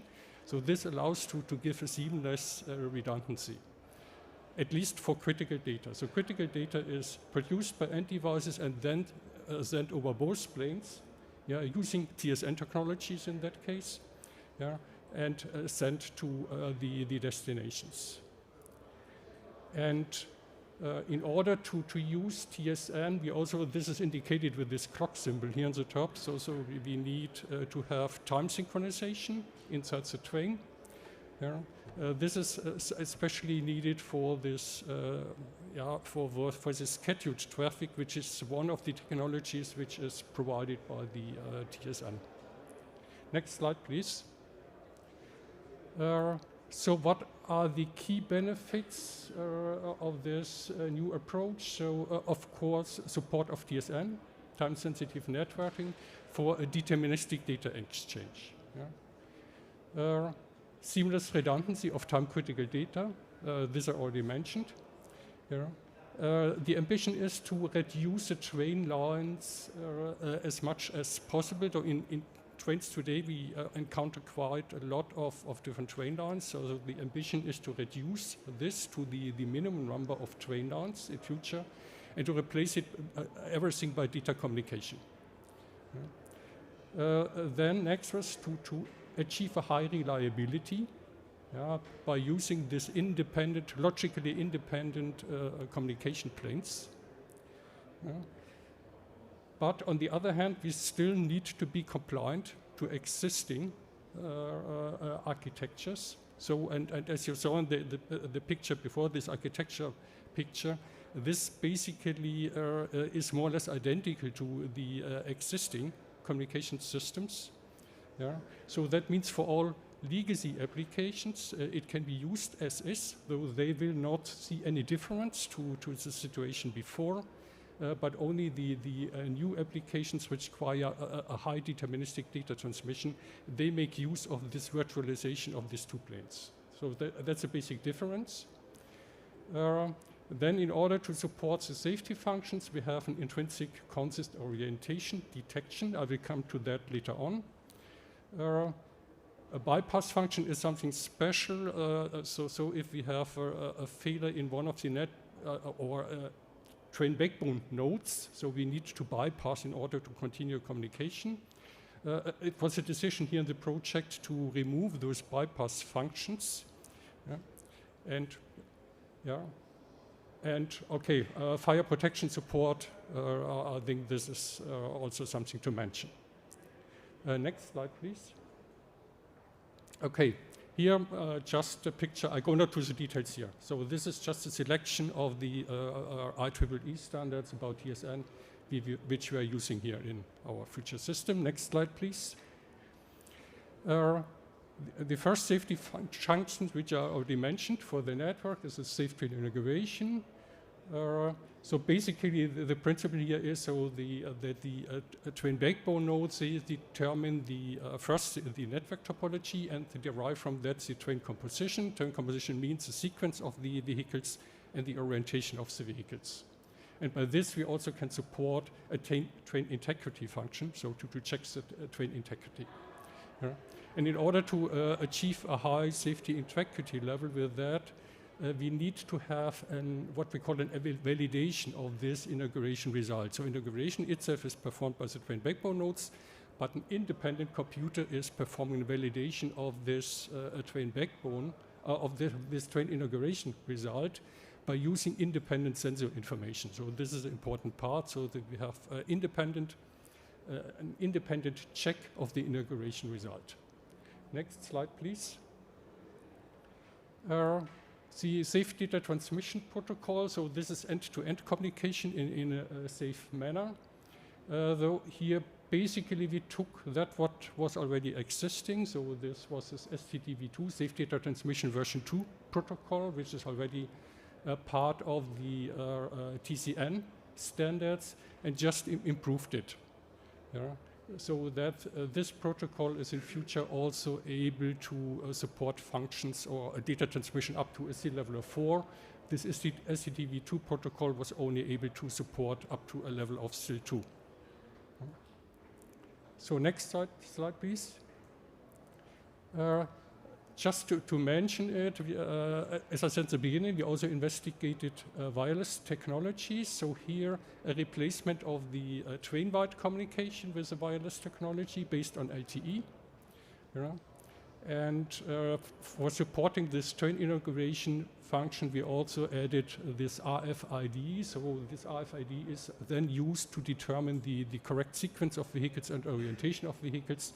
And once this is established, then we can establish a safe communication between the different vehicles of a train. Next slide, please. So something similar, but here now on consist level. So on consist level also in future, the intention is to have devices connected wirelessly. This will for sure not be valid for all devices which we want to connect, but for selected devices. And here we worked with railway certified Wi-Fi systems, but also checked the possibility to adopt TSN technology. So presently there's also work or standardization work ongoing to introduce TSN principles also for wireless communication. And this is something which we also pursued here. Next slide, please.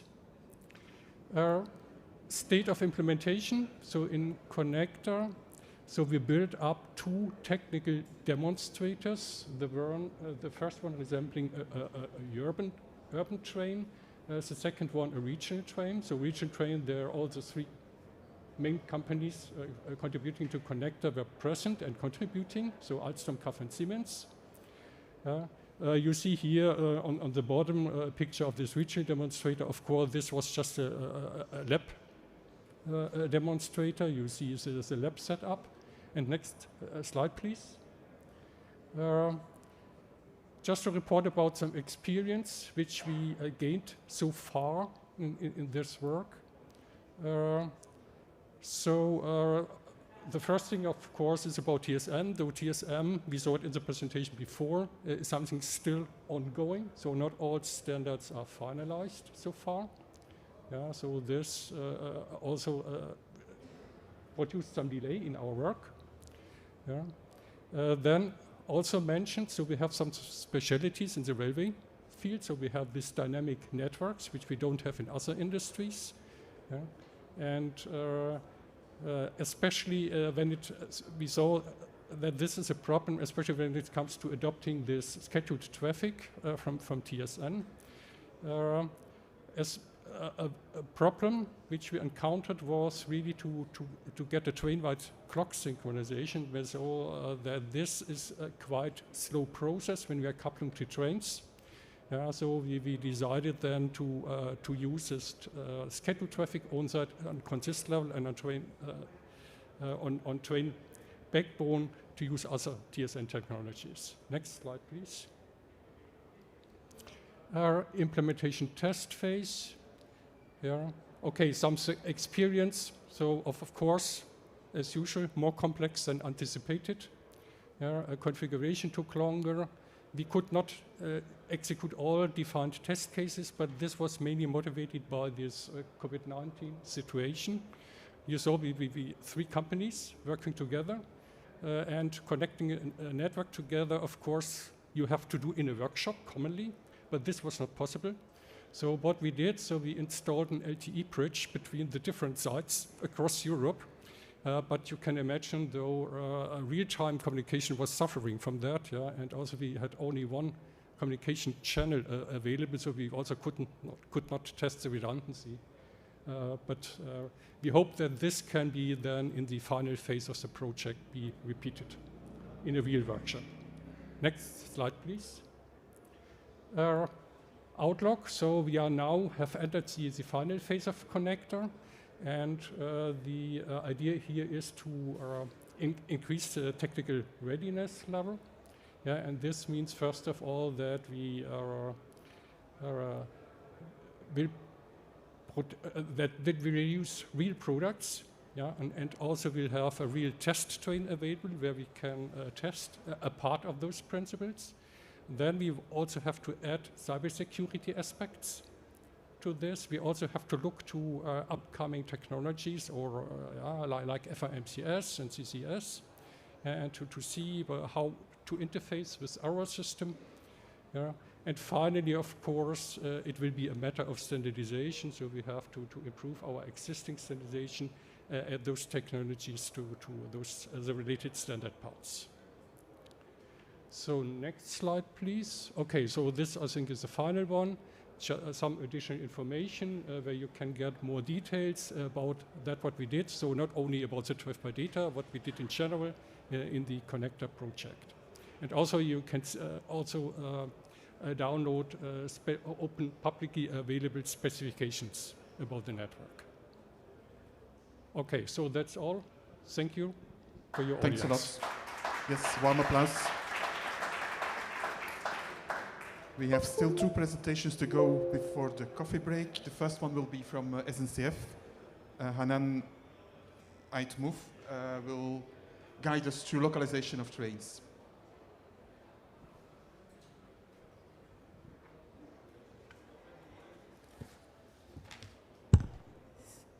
So, hi everybody, I'm really happy to be here with you.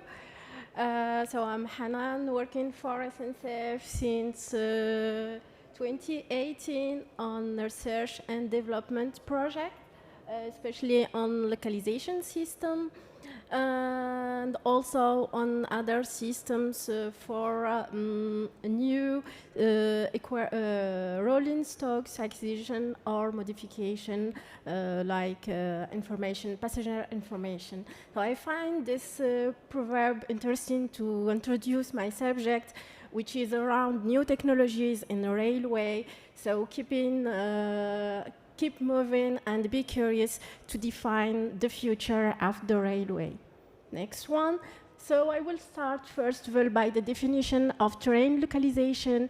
So what is about? It's providing on board and in real time the positioning data, first position, speed, and sometime acceleration, and orientation with sufficient accuracy, because we have a lot of usage of positioning data, and we can distinguish two main categories: data for safe application and data for non-safe application. Safe application need a high safety, integrity, and availability level, still 4, especially for train protection for ATP, so automatic train protection, and for the new function of ERTMS level 3, such as train integrity and door opening.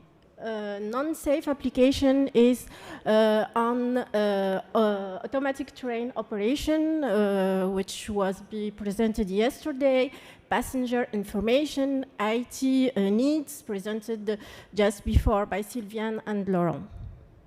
So we can see that the localization system is at the heart of the ecosystem and serve on-side, on-board, and track-side needs, TCMS, all new functions, digitalization of train functions, train protection for safe needs,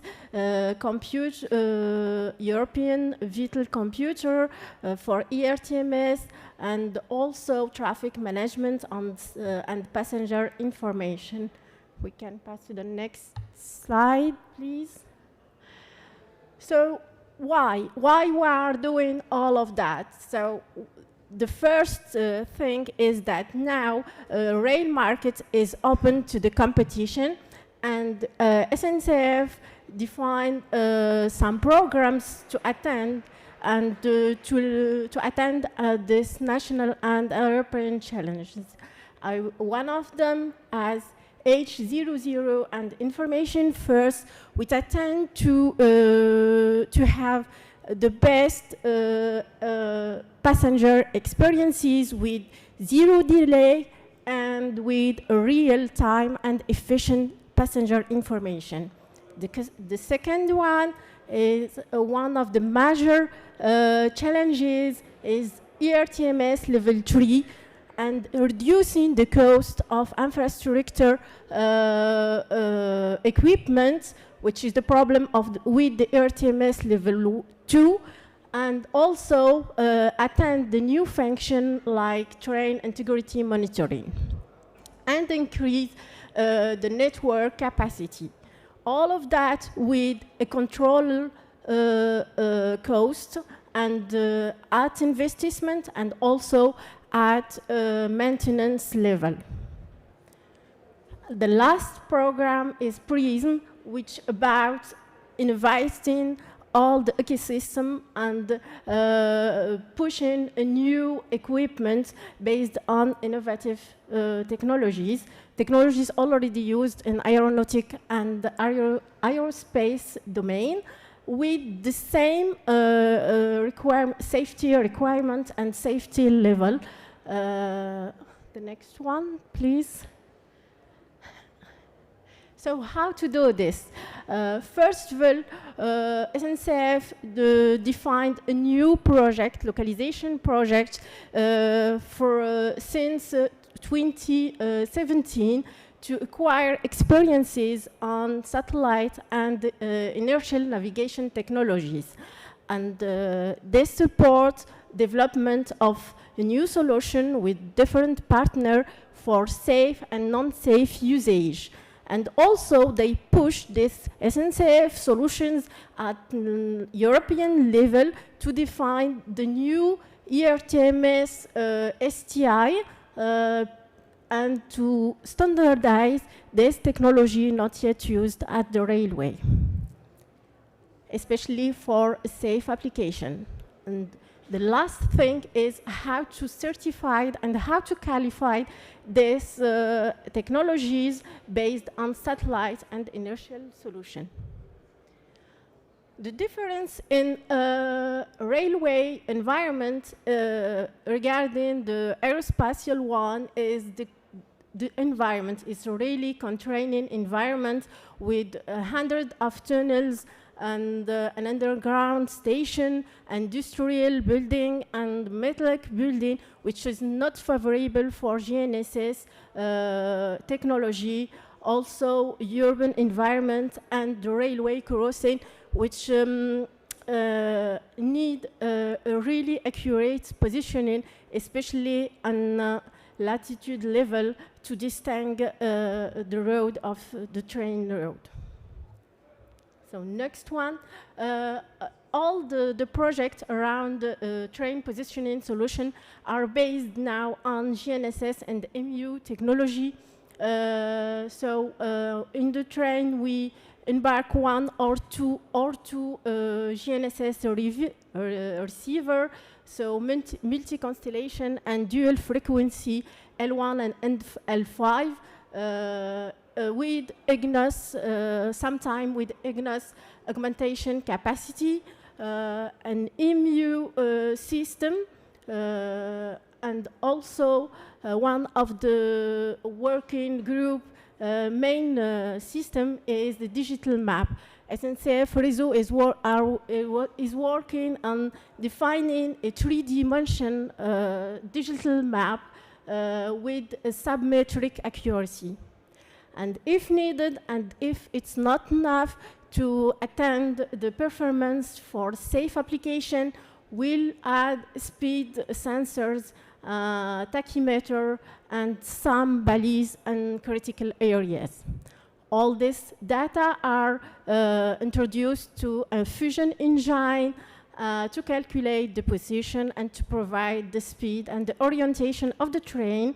And to ensure the integrity, we have another engine which calculating in parallel the integrity of the algorithm for the safe application.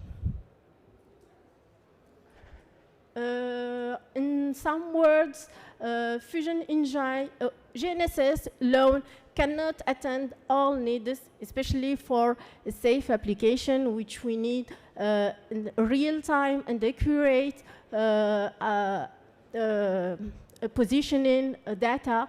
So we need another sensors, EMU, working with the X-Blue, who will present the solution this afternoon,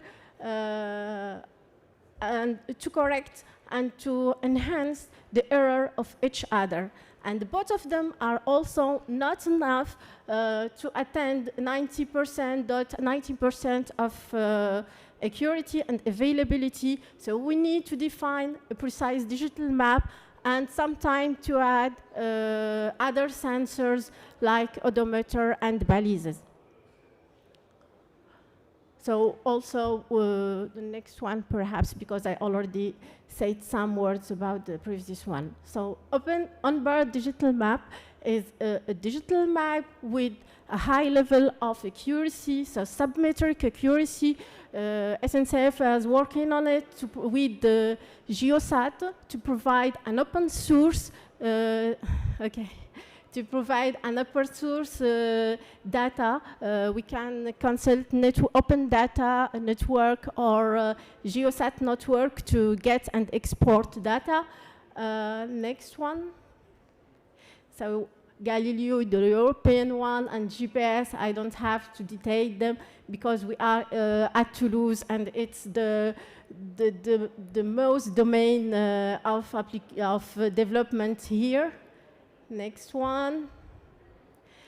So inertial measurement data, the advantage is a standalone navigation system, but the problem is that it's drifting in an exponential manner. So we need other sensors to correct this problems. Next one. So how SNCF achieved it is around several projects, Log4Rail, which will be presented this afternoon with XBlue. XBlue lead the development of localization solution. Klug is an European project with Airbus Defence and Space, which lead the development of the localization solution. ATU for freight and for regional train, led by Hitachi and Thales for the localization solution. And also, we are present and we promote this solution at Shift to Rail, OCORA, and the ERTMS working group to standardize and define a unique architecture for this localization. So what we can say here is just we are on prototyping and proving this concept, defining the problems and what we need to add to attend all needs and to define the norms for ERTMS. The first prototype will be achieved by the end of 2023 for ATU project. Next. So what SNCF do for all these projects is first describing and defining the user case, the mission, providing specification, but also providing facility to realize data recording and test campaign. Last year, with XBlue, we have a test campaign on the train running, and this year we have a real integration on the commercial train of the prototype of Log4Rail and Klug projects on a high-speed train and regional train. And for next time, we'll install the solution of XBlue in Regiolis regional line. And the challenge here is to have all files for the authorization because we are in the case of commercial trains. Next. And that's all for me. I respect the time. Excellent on time, thank you. We have a last presentation, so after that we will have the coffee break, which will be a little bit shorter. This will be again by WebEx, but I think that Paola was also active in this project, and we heard yesterday that it's very important to double the amount of freight traffic, and it won't be possible by just business as usual. So a new system approach for rail freight traffic is a very important topic. Do we have Vincenzo online? Yes, he is there. Good morning. Good morning. Full screen. We can see the screen. My screen? Yes. Okay, I can start. So, yes. Good morning, everyone. Thank you for your invitation. My presentation describes an innovative freight transport system called hyperfreight. It's a new concept of freight transport. I am Vincenzo Delle Site. I work for the National Research Council of Italy, and I am a team member of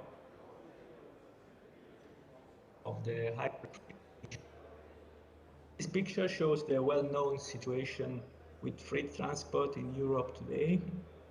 The model split is 18% railways and 75% roads. As you know, this situation has been the same for many years. To change this situation, the European Union has set targets, a 50% increase in the modal share of railways by 2030 and a doubling by 2050. And we are confident that the European targets could be achieved, but the contribution of railways will remain marginal in any case. So to gain a revitalization of rail freight transport and to go beyond these targets, we need a new freight transport offer that is additional to the current transport offer. We need a completely new offer to attract all goods that today travel by road, and to meet the needs of customers, but also shippers and railway undertakings. This transport offer must be frequent, fast, punctual, and simple. Frequent means that freight trains must run mostly at night like today. The transport must be fast, not only fast train, but mainly fast loading, unloading of goods at the stations. And the customers ask for punctuality also, and also scheduled departure and arrival times, as in passenger trains. And this service must be also simple booking process, easy access to the service, also for small customers. How can we get a system like this? Our solution to meet these needs is an innovative system called Hyperfreight. Hyperfreight implementation involves the following actions. The realization of new freight stations that are fully automated to carry out quick loading and unloading operations, and the realization of new freight trains that are able to run on the entire railway network, both conventional and run on the entire railway network. Even during the day, the train speed must be similar to that of passenger trains. So the speed must reach 200, 250 kilometers per hour, so that freight trains are compatible with passenger trains in the same lines. And trains must have closed wagons in order to put any kind of goods inside the wagon, both loose goods or put into intermodal transport units up to the size of the sea container. And this is Hyperfreight proposal. Hyperfreight uses the existing rail network. This is a very important issue. There is no need to build new infrastructure, and there is a reduced soil occupation and a low environmental impact.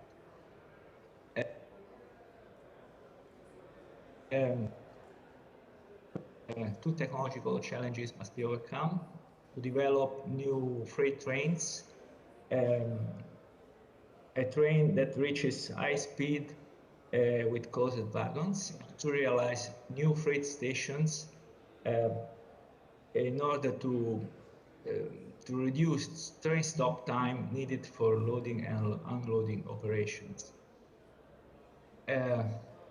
This is the train. It is a completely innovative train in all its aspects. The main features are summarized here in this picture, and we don't have time to describe everything, but it has two hand units. They look like locomotives, but they are just substations to supply, command, and control the train. And there are in the intermediate wagons, they are closed, compartment in the middle, store also a sea container, and side boxes for smaller goods.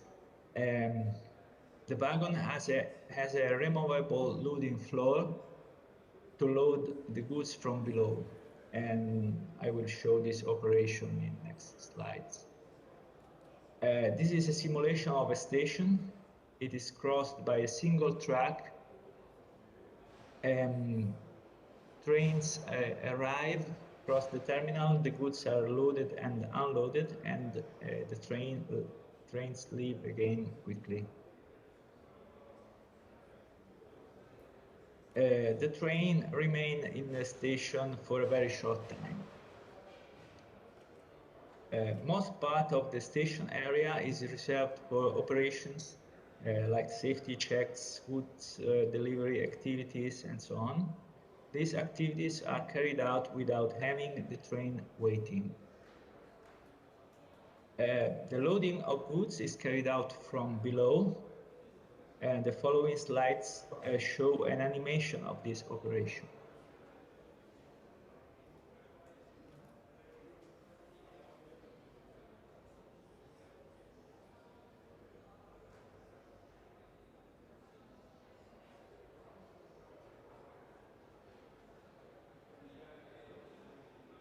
The loading of side box compartments is carried out in parallel at the same time.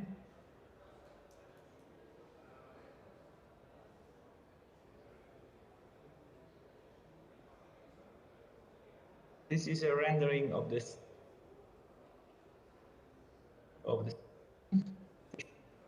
modern factory where operations are carried out automatically and in parallel. And the following slides show some examples of goods put inside the closed wagon. Here you see a sea container in the middle and 2 aircraft containers in the side boxes. Smaller containers, vehicles, trucks or trailers. Hyperfreight system allows also a smart booking system, easy to use, like those used for passenger transport. The idea is to provide a service very similar to that used for passengers today, with an online booking tool. Thank you. More details on this project are on the website. Thank you very much. Thank you very much. You gave us even a few minutes extra coffee time, I think, so it's excellent. Can all speakers come back to the stage? We don't have time for questions and answers. You can have a coffee break up to 11:50? 11:50. But the speakers, please come to the stage. Yeah, all the speakers at the stage, if you can. Receive a gift from Paolo. And for the questions, we can exchange at the coffee break. Yes, that's better. Thank you. Then we have the 10 minutes coffee break and we will be ready for the lunch break.